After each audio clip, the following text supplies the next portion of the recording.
Hey, Sean here from the Commander's Brew. This week I'm bringing you Jhoira Ageless Innovator, Jhoira 3, Jhoira's Revenge. It's an artifact deck, obviously. And Darksteel Eric's here also. Ooh, hey there, Darksteel Eric, representative of Darksteel Industries. What is it now? I saw a company that gives out collectible Monopoly pieces. I think we should do that too. Okay, well, I honestly don't know how we would do that. But also that's from another game. Commander's a game. Why would we do a game for a game? It's a game? I had no idea. All right, that does it. After you're done recording, we're playing it. See you then. Oh boy.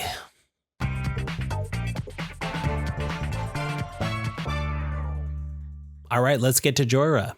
Jhoira Ageless Innovator.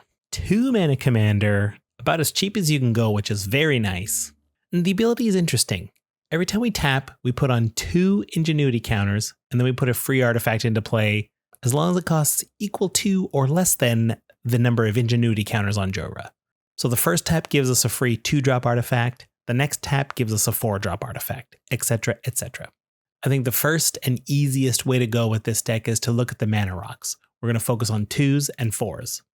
Obviously, we want a ton of 2s, as does every single commander deck these days. Things like Arcane Signet, Mind Stone, Cold Steel Heart. We can drop them with Jhoira's first tap if we have that available to us, which is kind of neat because Jhoira costs 2. So instead of playing one of these, we cast Jhoira, and then Jhoira catches us back up by dropping one of these next turn. I mean, if it comes into play untapped like Arcane Signet does, it's like we had it the whole time. And then once we get our second tap with her, we're doing stuff like Thran Dynamo, Hedron Archive, Stone Speaker Crystal. I want to take a second and highlight Stone Speaker Crystal because it's the same as Hedron Archive, except instead of paying 2 to draw 2 cards, you draw 1 card and exile any number of target players' graveyards. That's really good. But the other key thing about these artifacts is Jhoira drops them on our second tap, and if we have a couple of 2-drop artifacts left in our hand, we can use these to cast those. And if we're on a budget, there's even more of these. Sisay's Ring and Golem's Eye. They don't do anything but make mana. I think it's really interesting that Jhoira taps to get 2 ingenuity counters. It might be very tempting to proliferate on Jhoira to get those ingenuity counters up into the stratosphere in no time, but that's really not necessary. Getting 2 every turn builds them up pretty quick, and once we get past 6, there's not a lot of use for more ingenuity counters. Maybe 8, but that's the ceiling. So instead of wasting card slots on proliferate, I think we want to think about untapping. Freed from the Real is a really cheap way to do that. Heck, we can use the mana we get from something like Arcane Signet as we drop it with Jhoira. And also Crab Umbra isn't too bad either. It costs more to untap, but we'll be making mana back when we drop things for free. Plus that Totem Armor comes into handy once we get up to 8 encounters and we don't need to untap her anymore. At that point, untapping is just for putting things out for free. But since we don't need to tap Jhoira a million times per turn, I think it's more useful to have things that can untap any permanent. And I'm looking for things that untap permanents specifically, not just creatures, because I want to untap Jhoira. Maybe I want to untap a mana rock or another land. Vizier of Tumbling Sands is a great way to do this. Tidewater Minion costs a little bit more, but same deal, untapping a permanent is what we're looking for. Kelpie Guide has some additional utility if we get up to 8 or more lands, so I don't mind that. Fate Stitcher starts to cost a little bit more mana to put out there, but we have that Unearth ability in case we need to do something in a pinch. Nimbleclaw Adept is another 4-mana Dragon Wizard, but we get to untap 2 other target permanents. Activate only as a sorcery and only once each turn.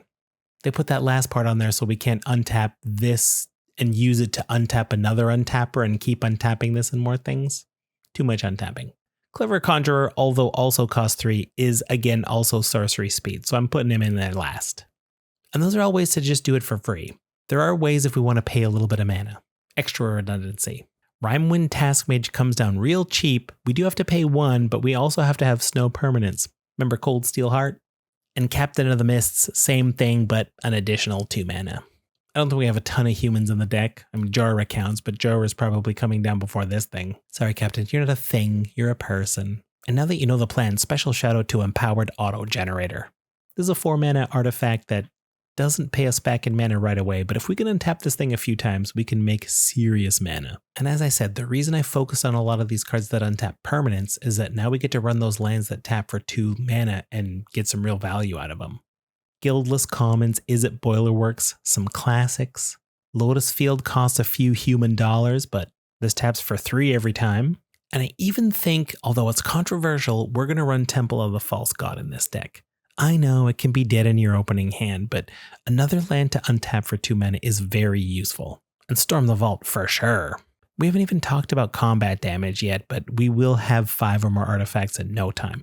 And this thing tapping to add blue for each artifact we control, that's got to be like 5 to 10. And being able to untap this once or twice means we are making so much mana. So much mana, we got to run some X spells. Blue Sun Zenith is a classic for a reason, not only because we'll be able to draw a billion cards ourselves, but we might be able to generate enough mana to actually make someone else draw their whole deck and then lose that way. That's a good feeling. Comet Storm, same thing. Kick it a couple of times, target each player, X equals 20, 25, 30. If that isn't enough to finish the game, it's going to get it real close. Maybe we run Pyromancer's Goggles just in case. It's a bit pricey for a mana rock, and it does only add 1, but if I can copy a Comet Storm like that, I probably don't need to make it that big. And then we get to capitalize on all those other little red instants or sorceries to draw us cards and stuff like that. Hey, me again, Darksteel Eric, just reminding you to like and subscribe. It really helps out Darksteel Industries. And now, 2 ads, 1 fake, 1 real. Darksteel Industries Home Lottery. It's a lottery where you can win a house made by us. Do those exist anywhere else? That's a real thing in here in Canada. Don't worry about the blueprints. You won't need them. It's got all of the best features. A home theater room, a putting green out back, and a simulacrum chamber in the 4th basement. We've got so many winners to the lottery. You've got incredible odds. We're putting a new house up every week. Yeah, a new house. Anyway, here's the real ad from the Wizards Tower, wizardtower.com, your home for articles and deck techs.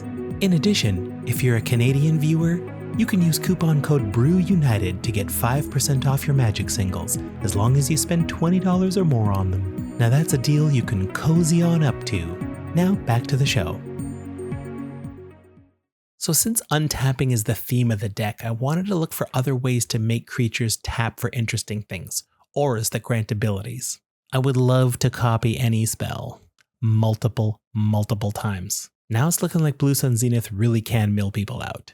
I guess it's not technically mill, but it feels like milling them out. You know what I mean? Okay, this is the best part of the deck, I think. If we're doing a bunch of untapping and we're putting artifacts out for free, what are the coolest artifacts that have tap abilities that we can use way more than we deserve to? I'm going to start with Aetherworks Marvel. I really love this card. Maybe more than it deserves, but spinning the wheel, getting a free something off the top of our deck. We are running fairly chonky artifacts, so I think we got a lot of good hits with this thing. But making enough energy might be tricky. Genjit Sentry comes in handy, makes us a little energy, and also is a tapper on tapper. But again, I'm not sure if I want to put in all that energy production to make these 2 pay off. But don't worry, there's tons of other artifacts to use. Wand of Wonder is super tempting. Costs 40 use, that's pretty hefty, but being able to cast a bunch of spells off the top of our opponent's libraries, I just love to do it. And by the same token, Wizard's Spellbook, which is the most expensive artifact I'm going to talk about today. 7 mana, that's Jhoira's 4th tap. The beauty of this one though is it doesn't cost any mana to use. For every untapper that we have, we can use this just for free. We exile an instant or sorcery from a graveyard and roll a d20. If we roll low, it might get stranded in exile. But if we roll a 10 to 19, we just got to pay 1 to cast it. That's where we pay. But we might roll at 20, and we probably have a bunch of spells exiled. And notably, it says to copy each card exiled, and we're casting the copies. This is important because if we cast the originals would go back in the graveyards of the original owners. But that doesn't happen here. They stay exiled under Wizard's Spellbook, so if we manage to roll another 20 sometime, it just keeps rolling. Here's another 7-drop artifact. I said the spellbook was the most expensive. It was tied. So we don't get the cascade benefit if we use Jhoira to drop it in for free. You have to cast it that way. But I think having the ability of 1 in a tap to sack an artifact to return an artifact might be worth it. And I already said that we're generating a ton of mana, so maybe there's a world where we do want access to this. Being able to bounce it and cast it for Cascade just to get a bunch of free extra stuff seems pretty good. So while I was looking into this deck, we built it around untappers. Something interesting happened. We know that Jhoira is an old school character. Dominaria is sort of a throwback set. We're meant to be reminded of the legends of old. I think this deck wants old commander cards. Like cards I used to see and use a lot, but just kind of fell out of favor. I think they're good here. Is that Jhoira's flavor bringing them back? If that's by design, bravo. It can't be though, right? Staff of Nin, I'm dropping this on Jhoira's 3rd tap, drawing 2 cards a turn, and if I care to untap it, I can finish off annoying creatures with low toughness. Lux Cannon, it's generally too slow to run on its own, but with all this untapping, we can probably destroy a permanent every turn if we wanted to. Ooh, an Oracle's Vault. We can turbo through to getting 3 bricks off of it, and then once we're there, we can just keep exiling off the top of our deck and playing it for free. I think I like this way more than Aetherworks Marvel. And a card like Keening Stone is something I've always wanted to work. I never got it to before, and I took it out of every deck that I ever tried. But I think this is the home for it. We can drop it for free so we can get around that hefty 6 mana cost. And paying 5 is a bit expensive, but as I said, this deck generates a ton of mana, and being able to untap this and do this maybe 3 times could be enough to mill someone out. This time it's mill. You don't have to double a number too many times before it becomes greater than 100. I guess 93 because they at least drew 7 cards. Okay, this card caught my eye when I was looking for stuff. Summoning Station, another 7 mana artifact. Tie. The tap is to make a 2/2 colorless pincher creature token. It is not an artifact, because whenever an artifact goes to the graveyard, you untap this thing. If your meta runs a ton of treasures, I think you need to give this card a second look. It's pretty good in this deck anyway, being able to just make a bunch of 2/2s with all our untappers. But if treasures are going around fast and furious, every time an opponent sacks a treasure, we get a 2/2 pincher. That seems pretty good. So here's one more big play I'd love to accomplish. Grimoire of the Dead's a super cool card, but it just takes so long and it's so expensive. But again, if we can drop this for free, untap it a few times, pay a little bit of mana, we can turbo this thing through. Not easy to do in 1 turn, but possible. Ooh, I would love to surprise my opponents with this. Okay, here's a combo that someone from the Discord pointed out. Thanks, Chiefy. Magda, Brazen Outlaw. Whenever a dwarf you control becomes tapped, you make a treasure. Universal Automaton is a dwarf, so every time this thing gets tapped, we make a treasure. Clock of Omens asks us to tap 2 untapped artifacts to untap another artifact. Here's what we're going to do. We're going to tap a treasure that we already had, and we're going to tap the Universal Automaton to target Universal Automaton. So that means the automaton became tapped, made a treasure, and then the Clock of Omens untapped it. So now we have an untapped Universal Automaton and an untapped treasure. Let's do it again. Make a new treasure. Do it again. Make a new treasure. I will point out that all of these treasures are getting tapped, so we won't get to use them for mana. But Magna doesn't care. Magna just wants to sack 5 of them and put any dragon or artifact onto the battlefield. That's our whole deck. You get these 3 cards out, we have all of our artifacts on the battlefield. No Vandal Blast, no Vandal Blast, no Vandal Blast. I really want to try this. So I've been focusing a lot on artifacts, but since we are doing untapping, I wanted to give a good look to all those other creatures with interesting tap abilities that we can get advantage from. Arcanus the Omnipotent is the #1 tapping creature. Drawing 3 cards is amazing. Drawing 9 cards is life-changing. I think Emery's probably worth running too. I imagine there's a lot of artifacts we'll want to get back from the graveyard. Things die in Commander, and being able to get back a few at a time is pretty good. And Humble Defector is a pretty cheeky way to do it. We have to do this during our turn, but we don't have to do it at instant speed. So we can tap the Defector to draw 2 cards, untap him, draw 2 more, untap him, draw 2 more, and then send it off to an opponent. And we probably don't need to untap Heartless Hidetsugu many times before this becomes a very big problem for the table. That Comet Storm, now it only needs X = 6. Okay, you stayed this long, so I saved the good stuff for the end. Good stuff meaning the weird stuff. So remember how back when magic was made, artifacts had to be untapped for them to work? And if they were tapped, they didn't work? Well, we can take advantage of that by tapping and untapping things when we need to. Howling Mine is a classic example. It never gets tapped, but if it was, nobody would draw those cards. So if we can get one of our untappers that also taps cards, we can tap this after we're done with it. No one else gets to draw extra cards. Same thing for Blink Moth Urn. We're the ones earning all kinds of extra mana, but our opponents aren't. And then the real mean stuff is Winter Orb. This is Pandora's box right here. Open at your own risk. Ooh, there you have it. Pretty straightforward design. Another great example of how decks come together. You start with an idea, you do some digging, and one step leads to the next. It's a fun journey. Thanks for coming along with me. In the meantime, you keep being you. The world's a better place for it. See you next time. To take my turn, can you please roll the dice for me? Thanks.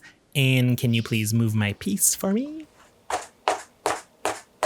Oh, okay, I think that's one of yours. So how much do I owe you for landing on that one? 1,400. Okay, let me just count my money again. Oh,